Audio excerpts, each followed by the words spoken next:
Welcome to Unlocking Your Universe with Dr. Sandra Marie from the Happy Hour for the Spiritually Curious podcast and Nikki Ackerman, owner of Reiki Pagoda. Hey, welcome to the Happy Hour for the Spiritually Curious podcast, and this is our new monthly bonus episode, and it is called Unlocking Your Universe, and it's going to be conversations and cosmic insights with Dr. Sandra and Nikki Ackerman. So you're going to be getting a lot of both of us as we move forward with this. We're going to start out doing this monthly. We're really excited about it. These episodes could be honestly 5 or 6 minutes long, or Noah, Nikki, and I, it could be an hour episode. It's hard to tell. We'll see where this takes us. Hey, how are you doing today? I'm wonderful. Nice. Hey, I'm a little bit, I'm in my farm mode. We actually have been pulling off the big round bales off the field. So, a little bit of a different vibe. But, I was thinking when we were starting this, and you had sent over that text about, something at the campfire, which, that's one of my passions. I love it. And I was thinking about that earlier. I almost recorded from the back deck, but it's definitely the wind started picking up, and I have a significant amount of wind chime, so I'm not really sure that we wouldn't be drowned out. So more to come with this. This is a live thing. It'll look Yeah. different. You're going to get to know us on a different level, and I'm really excited about that also. So, we did the summit recently, the summer summit called Spirituality Explained, because we know there's a lot of curiosity out there about spirituality. A lot more people are, waking up, whatever that may mean, air quotes there. Sure. And it's a little different. So Nikki and I, we talk a lot, but sometimes we don't talk a lot. Like we may not talk for months, or we may, talk for a couple of times in a week, whatever it looks like. But we have these really amazing conversations. And we used to always joke that we should record these conversations because they would make great episodes. So jumping off that summit we did over the summer in July, we really focused a lot about words and language with spirituality. So we had a conversation last week on the phone, and I told her it had been on my mind a lot, and I was putting very conscious attention to my words with the effects. You use the term how your words affect your divine spirituality. And we thought, you know what? We talk about this, let's just do it. So I'm going to throw out the word work, is what I asked Nikki. And I said, you know, in my life, work is, I think of work as work. I have to even think of how I want to define it.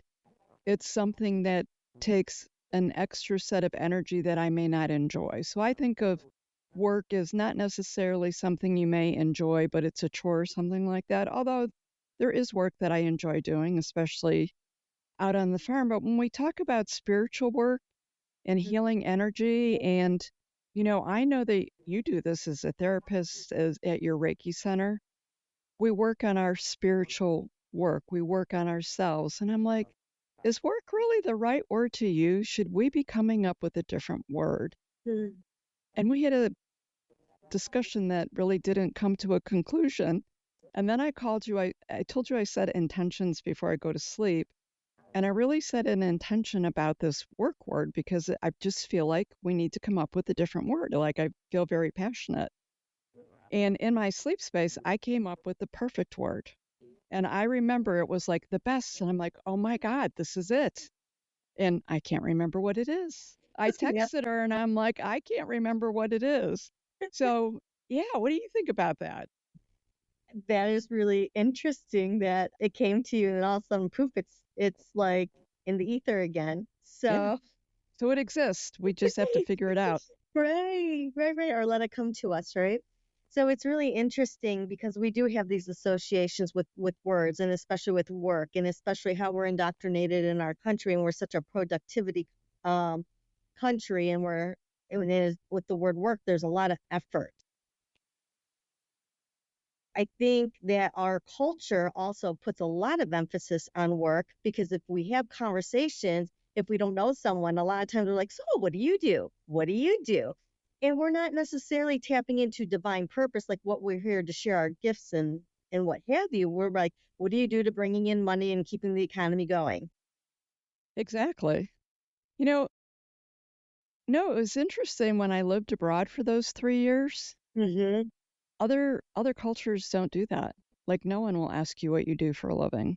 Mm-hmm. It's not part of the conversation. No one really cares. That's not what we do. So I think it's really interesting when you talk about, those of us in the US, and it's not a healthy thing, right? Because Mm-hmm. I would say even like people from the minor Asia countries and in Europe, they're like, "What's wrong with you people in the US? Like you work your lives away.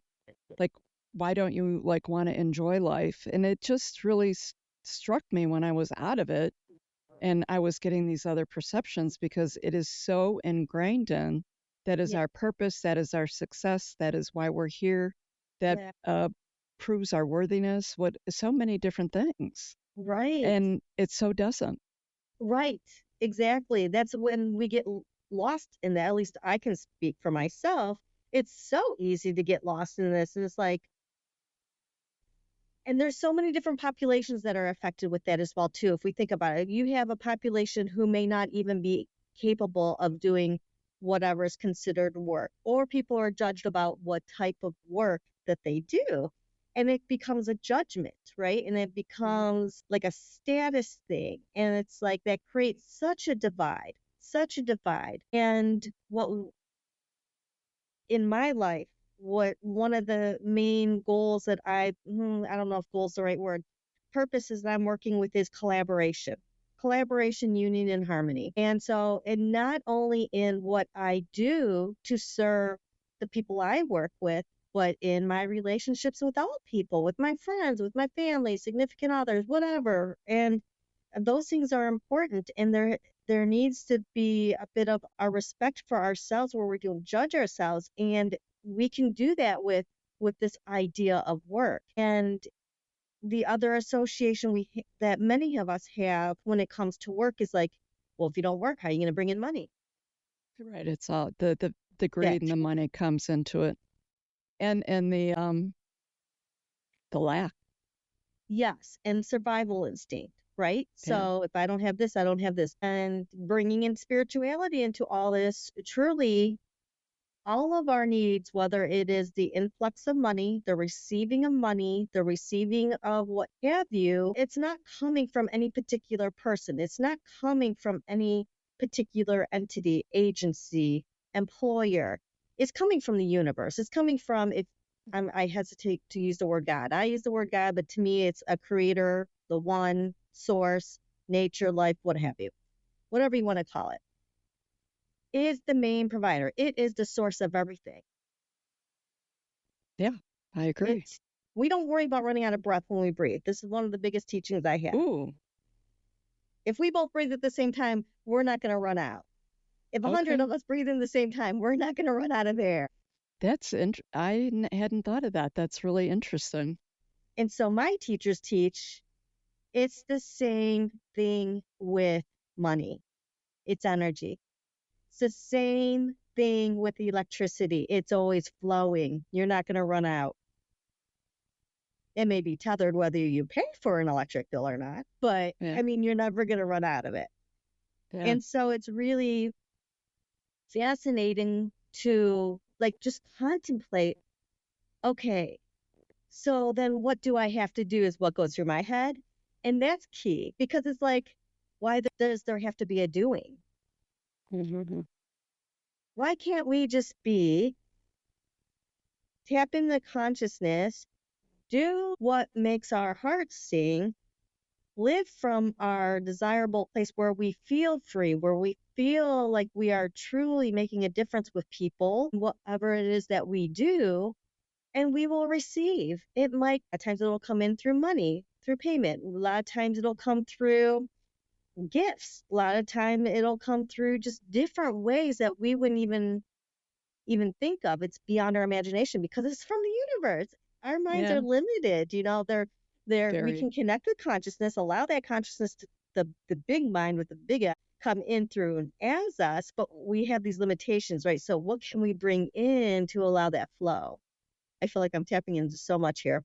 But at the same time, it's like it's just that expression. Can we tap into something that totally makes our hearts sing, that really makes us just feel, that elicits the joy that's within us. When we do those things and we share those gifts, we exchange in the law of circulation. We are giving of our gifts. It makes us happy. So when we give, we also receive. And Yes. we receive in the feeling state, we receive from whatever we receive from external, and it just accumulates that way. And so I think one of the things in my own journey is like, okay, so then is there an association between our divine purpose and receiving? Of course, there's going to be some correlation, I believe. I think too, the other thing is people will ask how, and I'm really very cautious about the word how because it's not always our place to figure out. But what I'll say is if someone is in this space where they're an employee and they're not really totally thrilled with what they're doing, but they would like to start integrating things that they truly love into their life and start playing around with this, make time and space to be very intentional, even if it's 10 minutes, to do something that brings up that joy, that brings up that goodness. It could even be volunteering. It could be anything, right? It could be whatever it is that brings you joy, and just let that go. It's going to come back to you. And as you spend more time doing this over a period of time and being consistent with this, a person might even start seeing like, this is kind of working out better for me than what I'm doing over here that is not bringing me so much joy. That makes And people sense. can start playing with that and start integrating different ways of being in their life. It'll bring down stress levels, it'll keep them healthier. Yep, joy and happiness is a big key to this, and I think Mhm. we're hearing a little bit more about it. It hasn't been talked about. One of the things that you just touched on was the hows. Yeah. So I'm going to say the hows are what keep us stuck. I would say more times than not. And I think that we have to totally let go of the hows and release that to the universe. But that being said, it doesn't mean that we're still not out there putting action to something. So to me, putting action to something Sure. isn't the same as figuring out the hows. Now, let me be really clear with you. I Mhm. have spent the majority of my life, and I'm sure that there's still times where I'm like, I am the epitome of how is this going to happen and how do I make it work? And a lot of what I've done in my traditional jobs, that's what made me successful was my critical thinking of figuring out the hows. Now, in this manifestation and living life a little bit differently, it's almost like it's Productive. the opposite. So it becomes counterintuitive. Yeah, yeah. So when I say let go of the house and just don't worry about how it's going to happen, I do think it's important to say that doesn't mean that we don't put action to it. Mhm. Yeah. I think that's how this whole conversation actually took place because last week I was going through some stuff, right? And I'm like, well, how am I going to get this done? How am I going to figure this out? So where am I going to do this? And I'm like, okay, first of all, I just need to breathe and I just need to center because the house really, I have no place. And then, but the ego is just like, but we need to figure this out. We need to pay Yeah. things up. We need to take care of things. And quite comical actually, because when I am in alignment and things do start happening for me, there's this sense of freedom like, oh my gosh, it was so easy. And then, of course, my own programming of it shouldn't be this easy. It happens. But what I will say too, though, Because it wasn't work. We have to get right, rid of that work question. right. So I think what's fascinating though is that when we have intention of just being the best that we can be, whatever that is, and having that intention of doing and with joy and love and appreciation and gratitude. When we do those things, what the work is being tapped into consciousness, if you will. So just kind of being in that state of joy, being in that state of one with harmony, and just being able to do the things that we absolutely love. When we do that, then well, let me back up because I want to get away from the doing. So what works for me, let me speak for me, just going into a space of meditation for me, and I know this can raise up a lot of eyebrows for some people because people are like, oh, I can't meditate. Let's put that aside for a moment. When we can like just take a breath, we could just kind of just be and just be in a space and putting aside everything that is taking place in the moment that has led up to now, just kind of put it aside, just focus on our breath and just knowing that the universe is always for us. The universe is always for us. It doesn't take anything away. It doesn't do anything harmful. It is always in a loving, gracious way doing things for us. So when we tap into this space like, okay, all is perfect, all is absolute, all is pure, all is love, bringing that and washing that over us and over any circumstance or whatever, and then having appreciation and gratitude for it's okay if we don't know how things are going to happen because we have a limited mind anyway. The universe has infinite possibilities of ways happening. When we can remember that and we can just surrender, not give up, but surrender and say, okay, what is it that is trying to move through me? What is it that's trying to show up here? And then you might be driving, you might be engaged in whatever it is that you do to receive money, you may be doing all these things, and you might have an aha moment and something that really just sparks your interest, feels so good and warming. Those are the breadcrumbs. Those are when we take action. They're like stepping stones, This whole move into this new space was a huge stepping stone. I said, I'm going to grow into a wellness center. Well, it's moving towards that direction. There's services I would love to offer that I don't necessarily have the space yet for. However, this is a stepping stone towards that direction and took a lot for me to kind of just be like, okay, let's give this a shot. Let's give this a shot. And so it's just those things. And it doesn't have to be something as significant as this. It could be something so small, and it's when we start taking those little steps, it's a movement. We're changing trajectory. We are shifting things.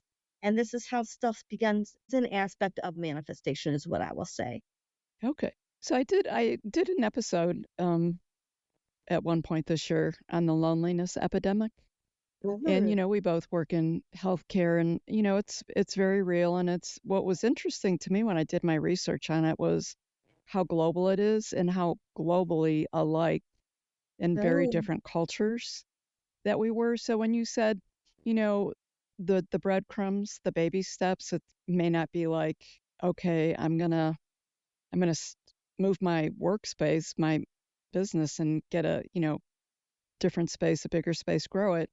When you said that, I was thinking it could be something as small and simple as putting yourself in a social situation that you're really uncomfortable doing to see where that may take you and do it without any attachment to an outcome.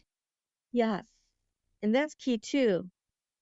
Letting go of the outcome, just letting it show you. And it's funny because also talking about taking small steps.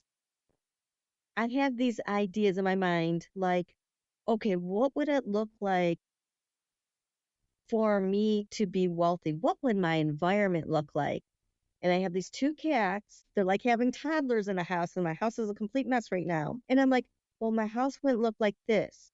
So it's putting that energy like I will not organize, I will clean the house, I'll pick up the clutter, I'll put things away, wipe things down, making them sparkle. That's what I think of. Like, what does my environment look like? And so when we start doing that, we're putting energy towards something. Okay. We're making it show up. So it could be something as small as that is cleaning a house because that's what it kind of feels like it looks like in my mind, right? And then things will follow suit and even bring in more of experience of what it is that we desire. Okay. I'm going to have to think about that.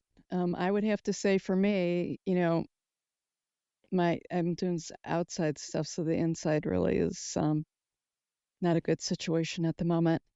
But for me, it would look a little different than it would look like for you. So, like, it would be having someone come in and take care of all of that for me and be Mm, able to just walk into a nice, beautifully clean, organized space yeah, all the time. And then I would be able to provide someone else some resources where absolutely. it benefits them. And, because I just recently found out like there's people out there that like cleaning, like it makes them happy. It Mm-hmm. was just like I was like, what? I can't even wrap my head around that. Yeah. So so knowing that it would, it's that it's a benefit both ways. Hmm. Okay, I'm good with that because I was a little hesitant in that manifestation and that I was creating an unpleasant work for someone else, thinking that they perceived it the same way I perceived it. Because Yeah. I had someone recently, I don't know what it was, it came up and they were like, well, I can do this for you. And I'm like, oh no, I wouldn't want you to do that and stuff. And they literally said to me, why would you take that away from me? I enjoy cleaning. And I was like, Isn't it interesting how we I, project stuff onto people? We don't yeah, even mean to. We think we're doing what? Like we're trying to be like, oh, ex- yeah, exactly. So that was an interesting aha of more recent. But that being said, those creations are all unique to us and they're going to present however we create them. So we do need to put some intention on that creation process, but it'll look a little different. sure. But going back to the words, Yeah. when we talked on the phone last week or the week before, the word struggle kept coming up because you and I think we both had different things happening in life that we felt we were struggling with. It was creating a struggle. Hmm. It's like, how do I say this without, you know, using the word to create something else? But that was, now I'm just reflecting back to the situation and the Yeah. conversation. So I came up with the word for me to remove struggle Okay. because someone had pointed out to me, my friend, the astrologer, who we hold each other accountable with words and different things. She's like, do you know how much you use that word? Like, I hardly ever say. And she's like, you say it all the time. So it's fascinating. So instead of I'm struggling with this, it's like, hey, Nikki, I'm having like this fascinating experience with this situation right now that's really interesting to me. Hmm. And then it really shifts even how you explain it. And it makes, when I was doing it just internally with myself, with some of the things that I was addressing, it Hmm. made me more positively solution oriented versus like,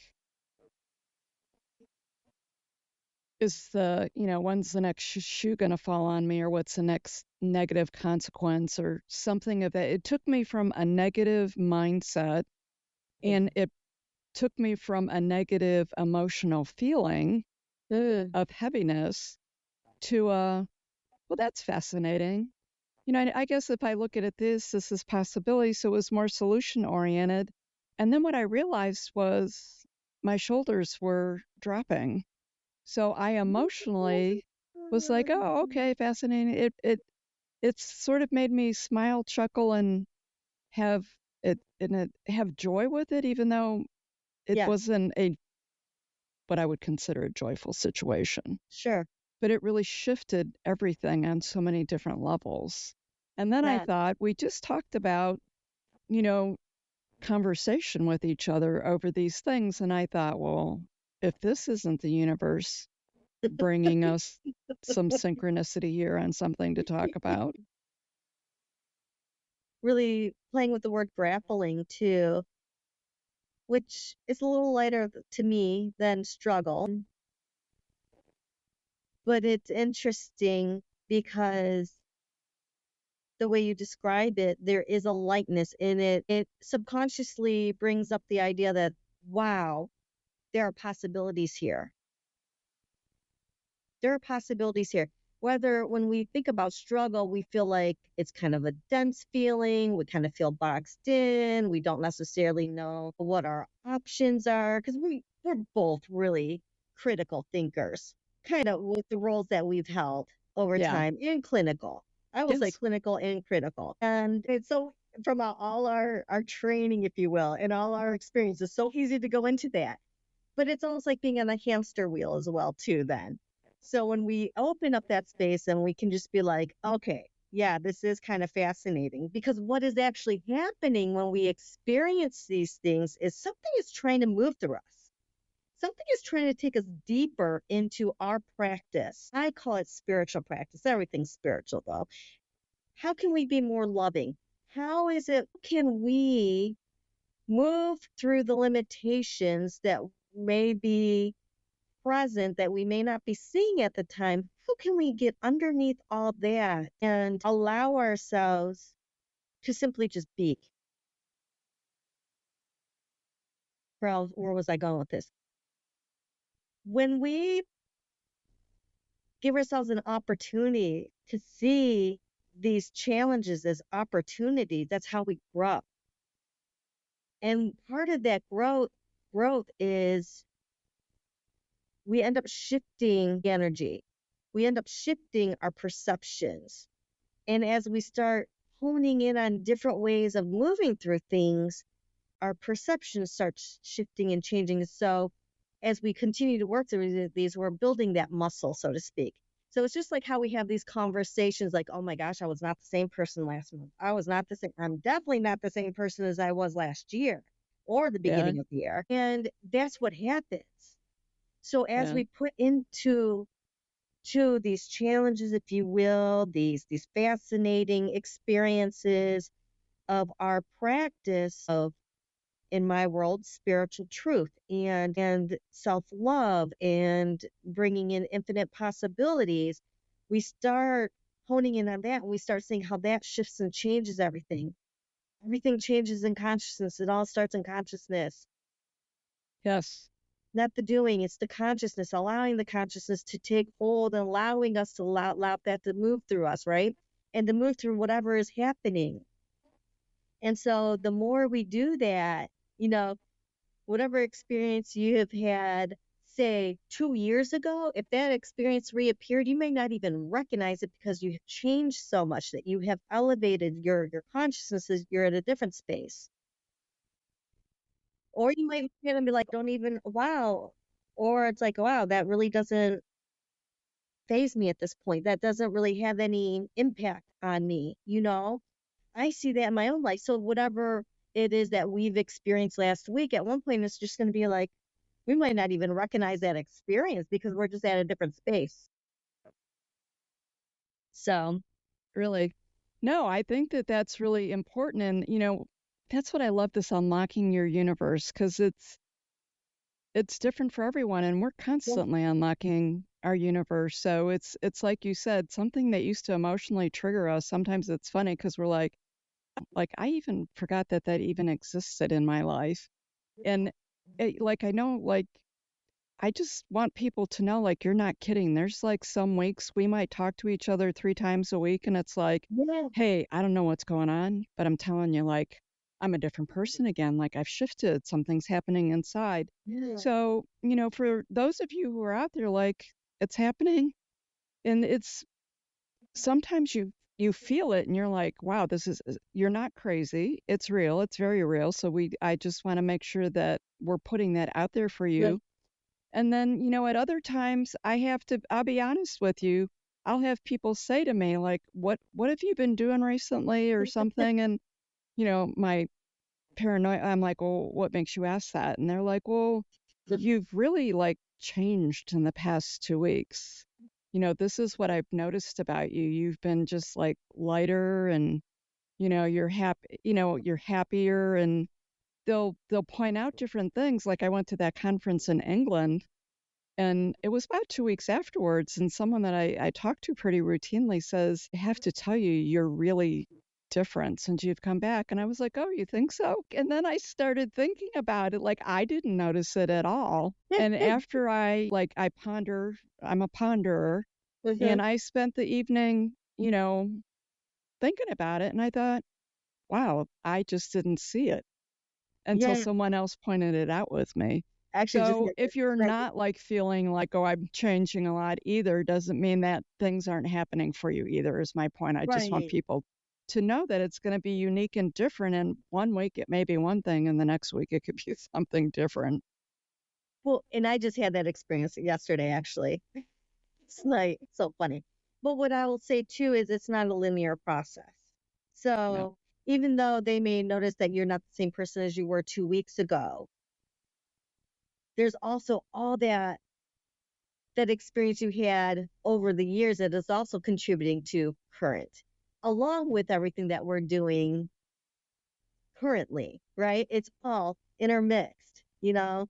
And it's just it's just all part of the whole evolution, all that is. So yeah, Yeah. it's fascinating. Yep. And we're all knee deep in this evolution, whether it's you're consciously aware of it or Hmm. not. And Hmm. it's an exciting time. Yeah. So this is what I'll put out there for you guys listening. Send Nikki or I a message. Respond. You can respond to, I'll make sure both of our information's out there, our emails, our website, YouTube. This will be out on YouTube. Add a comment.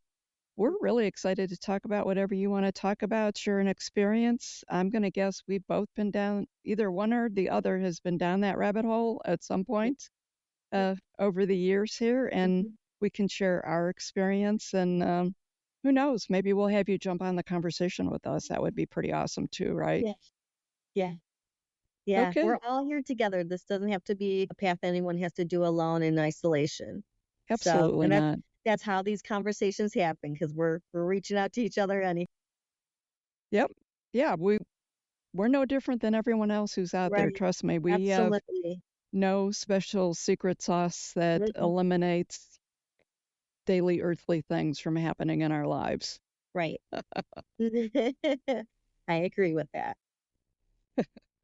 So, Nikki, anything else you want to add or I think that's good for now, and we will reconnect again soon. awesome? So, definitely we're going to do this once a month. We have a stretch goal for those of you in the business community of doing it once a week. I have a feeling we might get there sooner than we think with it. So, we're really excited. This is something new for us. Mhm. Thank you for joining us. And until next time, guys, embrace that wild soul. Mhm.